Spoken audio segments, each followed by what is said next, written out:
Olá pessoal, tudo bem com vocês? Tudo ótimo? Hoje nós vamos ter um programa sensacional. É muito bom apresentar para vocês alguma coisa diferente, alguma coisa nova e para mim totalmente nova. Espero que alguém de vocês saiba do que eu estou falando, espero que sim, a grande maioria, mas eu tenho certeza que muita gente nunca ouviu falar. E se ouviu falar, tudo bem, acompanha aí, colabora, escreve e sempre é bom. Vamos discutir sobre arte, tá? Nós vamos falar de uma pessoa, de uma mulher maravilhosa. O nome dela é Hilma af Klint.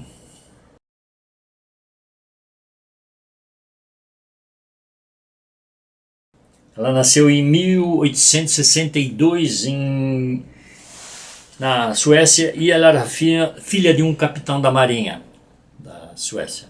Essa mulher teve um desenvolvimento artístico impressionante. Ela simplesmente foi a primeira mulher no mundo ocidental a pintar abstratos.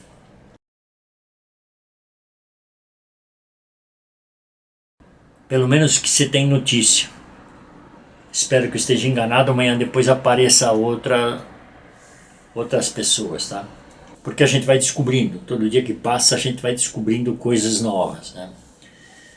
Mas até agora ela é considerada a primeira mulher a pintar abstrato. Vão comigo, acompanhe essa história maravilhosa dessa mulher, vocês vão ver algumas obras espetaculares. Hilma acreditava que sua obra não seria entendida ou apreciada ou entendida pelo público, isso em meados de 1940. E ela sugeriu então que sua obra fosse exibida 20 anos decorridos à sua morte. Então em 1964, decorrido esse tempo, ela morreu em 1944, foi aberto os baús e as caixas onde continham todas essas obras. O mundo sempre teve uma dificuldade tremenda de aceitá-la, primeiro por causa que ela era mulher. Esse mundo é muito machista, eu venho repetindo isso constantemente. Graças a Deus está mudando. E outra porque ela considerava, por exemplo, que essas pinturas eram inspirações vindo de sessões espíritas.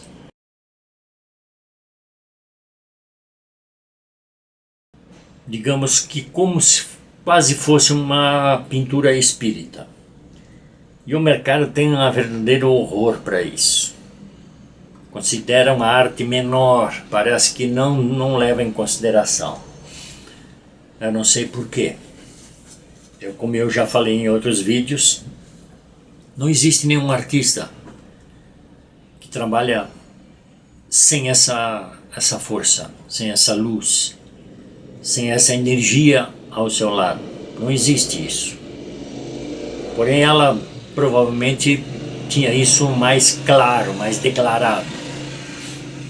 Mas queira você ou não queira, nenhum artista consegue trabalhar sem essa energia ao lado, para que ele possa desenvolver o seu trabalho e a sua criatividade. Hilma nasceu em uma das maiores famílias de oficiais navais do mundo ocidental. Então ela tinha razoáveis condições de sobrevivência. Descendente direto de 6 gerações.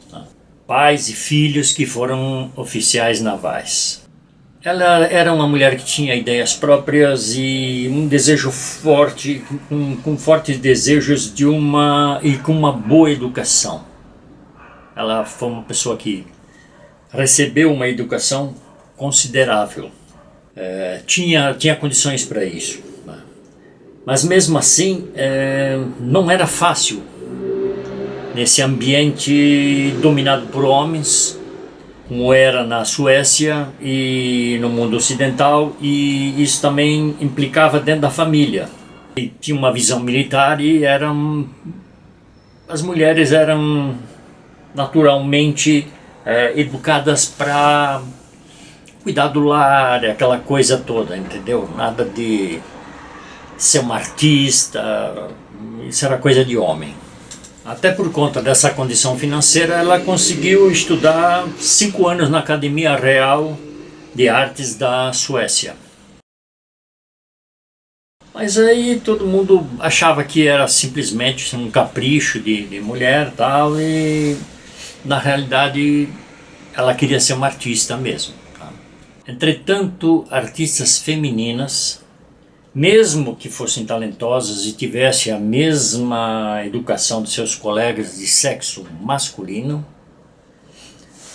não eram convidadas para as redes masculinas existentes, quer dizer, excluídas, simplesmente excluídas. Uma não se casou, não seguiu o roteiro.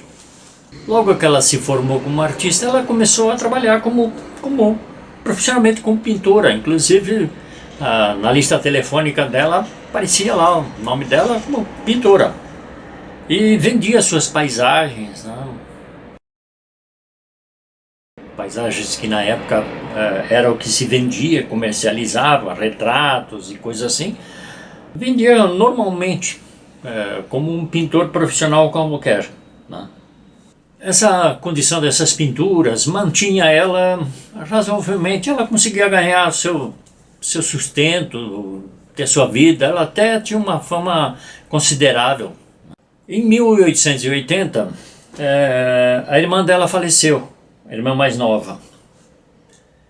E esse episódio criou nela uma visão, ela começou a desenvolver, a se transformar, estudar muito mais e entrar no espiritismo.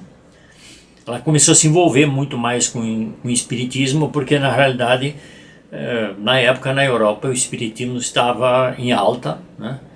E não só espiritismo, com a Rosa Cruz, como várias outras ligações.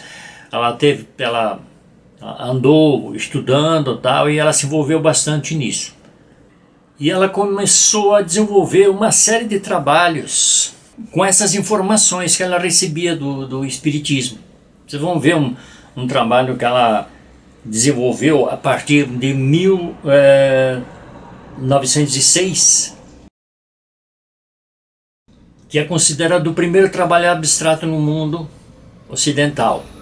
Esse trabalho dela, que foi através dessas pesquisas que ela fazia, tal, e dali para frente ela começou a fazer uma série de trabalhos muito focados nisso aí, muito focados nesse recebimento. Praticamente se concentrou só nisso, largou a pintura normal e começou a fazer trabalhos nisso aí. Inclusive ela formou um grupo de cinco mulheres que estudavam e pintavam também, mas ela era a que mais estava preparada para fazer esse tipo de trabalho, e fizeram uma série de trabalhos faziam uns trabalhos para o templo.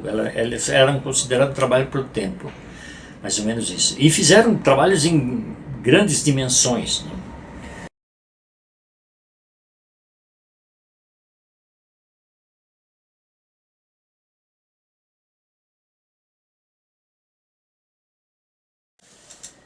Em 1908, aí uma conheceu o Rudolf Steiner.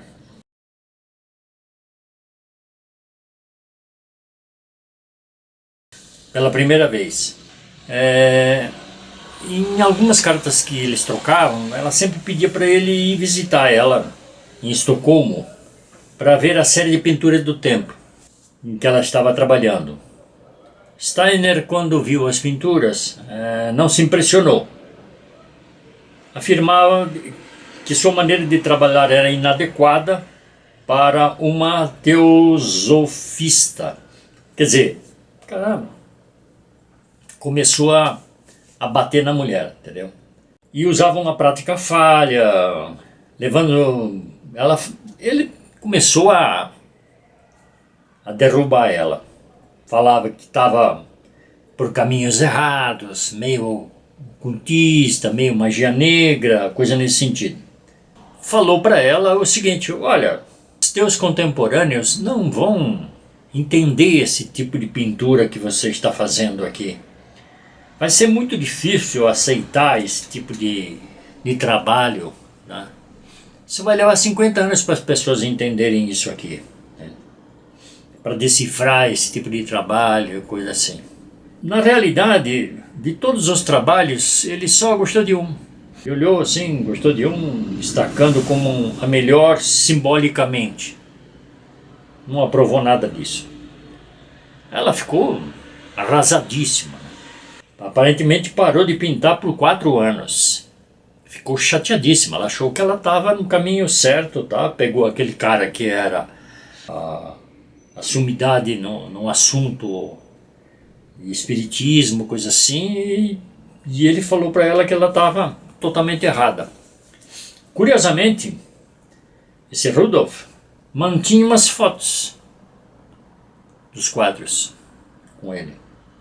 Algumas dessas fotos foram parar na mão do Kandinsky, antes do Kandinsky mexer com o abstrato.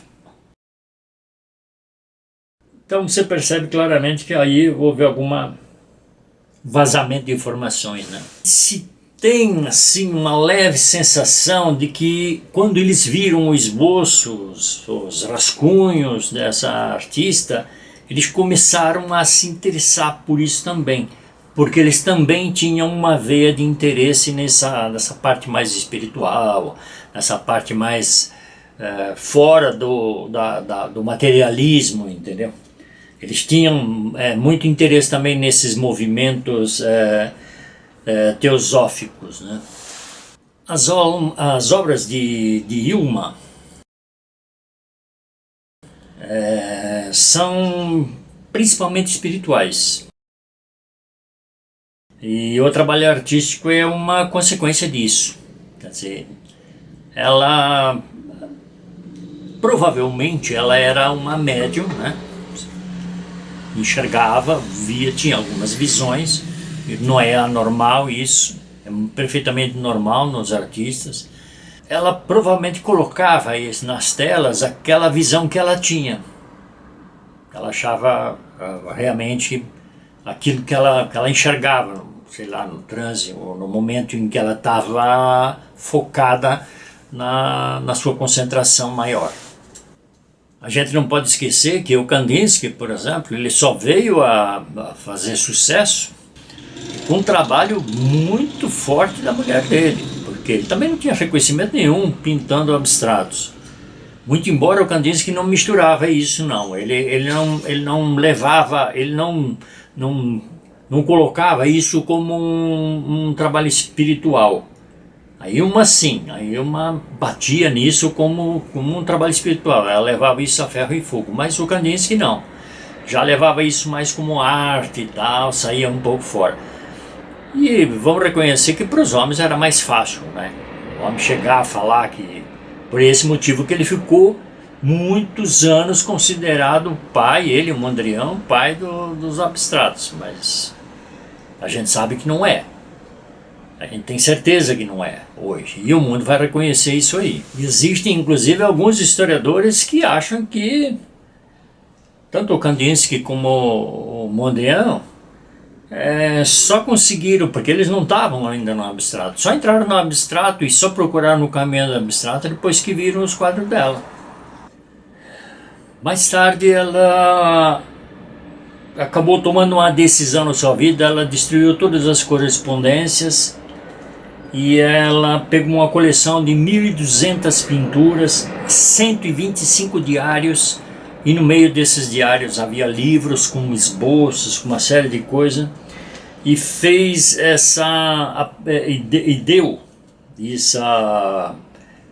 deixou isso aí para um sobrinho dela. Ela morreu em 1944, com quase 82 anos num acidente de trânsito em uma cidade da Suécia. Em 1970, depois que as pinturas foram abertas, porque elas estavam todas encaixotadas, tudo guardado, tudo foi muito bem selado, muito encaixotado. Eles respeitaram rigorosamente o seu pedido. Esse então sobrinho dela tentou doar todo esse acervo de obras dela para o Museu Moderno de Estocolmo. E o Museu de Estocolmo não aceitou. Provavelmente não entendeu. Ela era desconhecida, até então ninguém sabia da história dela, porque na realidade assim também ela quis, né? Vamos combinar que ela também se escondeu, né? Então teve uma certa dificuldade. E de lá para cá existe um trabalho rigoroso, um trabalho muito forte hoje para colocar ela no seu devido lugar, quer dizer, colocar ela no seu devido, na sua devida importância. Eu vou mostrar para vocês algumas obras dela, nas datas que ela desenhou, e obras que foram feitas posteriormente por outros pintores reconhecidos, famosos, e que são feitos até hoje. Tem pintores que se apoiam até hoje. Se conhecem ou não, creio que conhecem, porque quem trabalha com esse tipo de obra, eu confesso que eu não conhecia, porque na realidade o abstrato não é minha linha. Conheço outros pintores que pintam paisagens, que pintam figurativos, tal, mas o abstrato nunca foi a minha linha. Então a gente se interessa menos. Mas quem sempre pintou abstrato vai se interessar muito por isso, entendeu? E eu confesso que a grande maioria das pessoas que pintam e continuam pintando abstrato sabem muito bem do que eu estou falando, tá?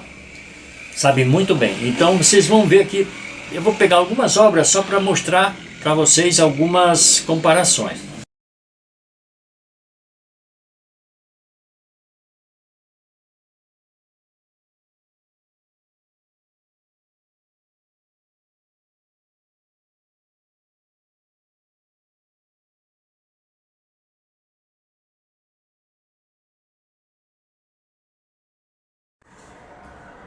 Aqui vale lembrar que não adianta, ninguém inventa a roda, já foi inventada, entendeu? Então, como eu falei, a arte é uma corrente cheia de anéis, onde que você vai se apegando, você vai pegando, um anel vai pegando no outro e vai se formando. Você pode mergulhar na vida dos principais artistas que existem aí, e que você vai ver que eles sempre se apoiaram em alguém.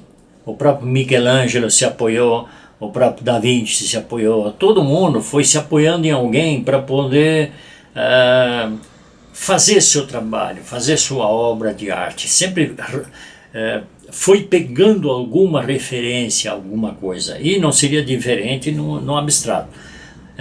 Provavelmente essa mulher tem uma importância vital para isso. Eu acho que toda pessoa que dedica esse estilo do abstrato devia reconhecê-la como realmente sei lá, uma inovadora, uma criatura diferenciada, né? E o mundo tem que começar a rever essa situação. Graças a Deus já está reconhecendo, tá? Tem que reconhecer como se fosse um elemento normal, nada de agora fazer alguma coisa para recuperar um passado que não adianta. Tem que encaixar normalmente dentro da sociedade. A sociedade tem que aceitar isso como se fosse uma coisa normal, não pode enxergar como uma coisa anormal. Não importa quem esteja fazendo arte, se é um homem, uma mulher, uma criança, um velho, não interessa. Arte é arte, entendeu? Entende? Eu estou falando de arte porque é a linha que eu estou comentando. Mas eu estou dizendo o seguinte, que não tem diferença, não dá para fazer essa diferença, isso não existe, não dá, nunca existiu, nunca deveria ter existido, né? Nunca deveria ter existido esse canto para enfiar uma pessoa e relegar ela a um segundo plano. Não, a arte é arte, e a gente tem que buscar esse respeito. E tem que resgatar essa mulher mesmo e considerar ela uma pioneira. Não existe só ela, não. Tem outras mulheres também que mexeram com o abstrato. Obrigado, então. Vamos lá. Pelo menos agora vocês conhecem uma pessoa diferente que eu também não conhecia, confesso.